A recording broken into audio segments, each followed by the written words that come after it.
Students, chapter is your chapter divisions. For you is there in the maths class. In earlier classes, the concepts about all the chapters is there. You can complete it in your books. Alright. There is a chapter for you, divisions.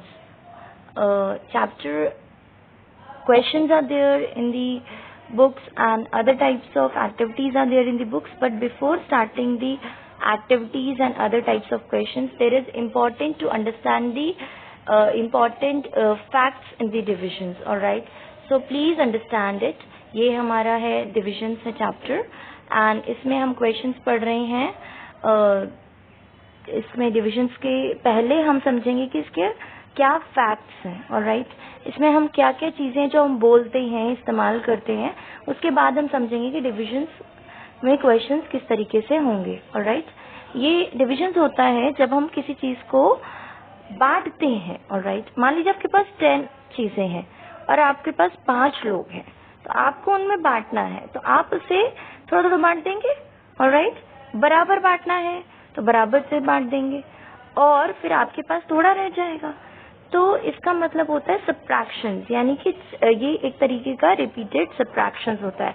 Divisions are the repeated, it's a repeated subtractions. Alright, and क्योंकि आपके पास 10 चीजें थी, आपने 5 लोगों में बांट दिया, आपके पास थोड़ी रह गई. ऑलराइट, उसी तरीके से हम डिविजन जब भी, मान लीजिए आपके पास 100 चीजें हैं, 50 हैं, आपने दो में आपको उसको 10 लोगों में बांटना है, आपने 50 को 10 में बांटा, आपके पास 5 आया. ऑलराइट, तो आपके पास सिर्फ 5 बचा. कहाँ आपके पास 50 था और कहाँ आपके पास सिर्फ 5 बचा, तो ये बाकी कहाँ गए आपके पास, तो ये आपका डिविजन्स था.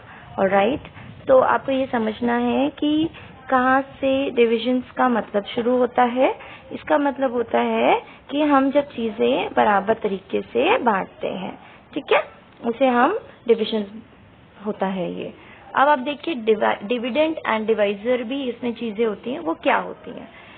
डिविडेंड होता है जब भी आप, मान लीजिए आपके पास 80 है और आपको उससे 10 से ही डिवाइड होना है, तो जो आप 80 है वो आपका डिविडेंड हो जाएगा और जो 10 हो जाएगा वो आपका डिवाइजर हो जाएगा.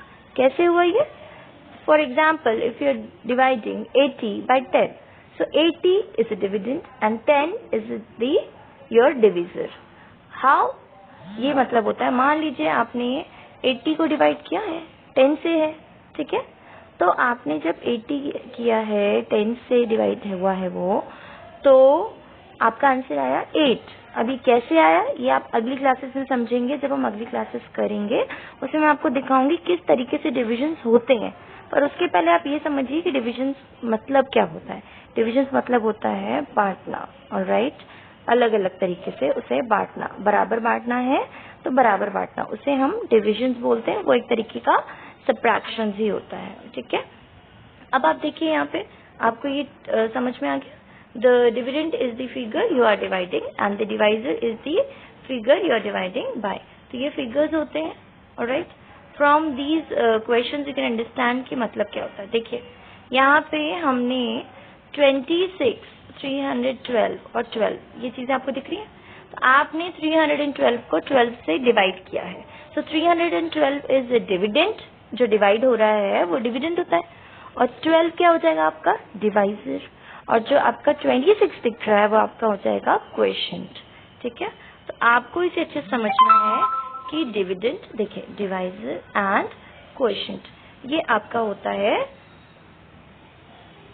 डिविजन्स में फैक्ट्स.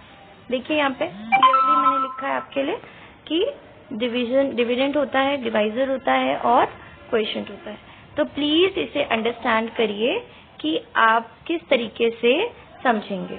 आपका आंसर जो आ रहा है वो आपका क्या हो जाता है, क्वोशिएंट हो जाता है. तो आप इसे समझिए और उससे अच्छे से अपनी किसी भी रफ कॉपीज में लिख लीजिए या कहीं पे भी अपने शीट्स में लिख के रखिए कि ये आपके इम्पोर्टेंट टर्म्स होते हैं डिविजन्स में. Quotient is the answer to a problem. Alright, जो भी हमारा आंसर आएगा वो हमारा क्या हो जाता है, वो हमारा क्वोशिएंट हो जाता है. So please understand these questions and in another classes you will understand about the questions in the divisions. All right, please understand these questions and if you have any queries you can write it in the message. आप इसे समझिए और अगली classes में हम divisions पर ही आधारित बाकी क्वेश्चंस करेंगे कि किस तरीके से डिविजन्स होते हैं. आपको मान लीजिए मैं एक छोटा सा एग्जांपल दे रही हूँ. आपके पास मान लीजिए 80 आइटम्स हैं. मैंने आपको बताया, अभी एग्जांपल दिया, उसमें से मैंने 5 बच्चों में बांट दिया उसको, तो कितने बचे आपके पास. ऑलराइट, तो आपको ये भी डिविजन्स हुआ. तो डिविजन्स ये होता है कि जब हम किसी चीज में उसे इक्वली बांटते हैं, जब भी चीजें बांटने की आती हैं, जब भी चीजें डिस्ट्रीब्यूटिंग की आती हैं, तो वो हमारा इक्वल देने की चीजें आती हैं, तो वो हमारा डिविजन होता है. सब्ट्रैक्शंस और डिविजन्स में यही अंतर होता है. सब्ट्रैक्शंस में हम कम करते हैं, पर जरूरी नहीं कि इक्वली ही कम करें, पर डिविजन्स में हम इक्वली सबको देते हैं. ठीक है, आपकी क्लास के हिसाब से आपको ये समझाया जा रहा है कि जब हम किसी चीज को आपस में बांटते हैं वही हमारा डिविजन होता है. Alright, so please understand these questions and if you have any queries you can write it in the message. अगर आपको कुछ भी क्वेरीज हैं तो आप मैसेज में लिखिए, मैं आपको इसके आंसर्स बताऊंगी इस कॉन्सेप्ट के बारे में, पर अभी आप इसको समझ लीजिए. और ये जो इम्पोर्टेंट टर्म्स देखिए मैंने आपको यहाँ बताए हैं, ये इम्पोर्टेंट टर्म्स आप अपनी कॉपीज में या तो बुक्स में कहीं पे भी छोटा सा लिख लीजिए. आपकी बुक्स में ऑलरेडी ये है, उसे आप लिख लीजिए, उसे अंडरलाइन कर लीजिए, चाहे तो लाइनिंग के अलावा उसे आप लिख भी सकते हैं. ठीक है, so please understand the concept. In another class there is a question and other types of activities in the chapter for you, and if you have any queries you can message. Thank you. Please message if you have any queries. Thank you.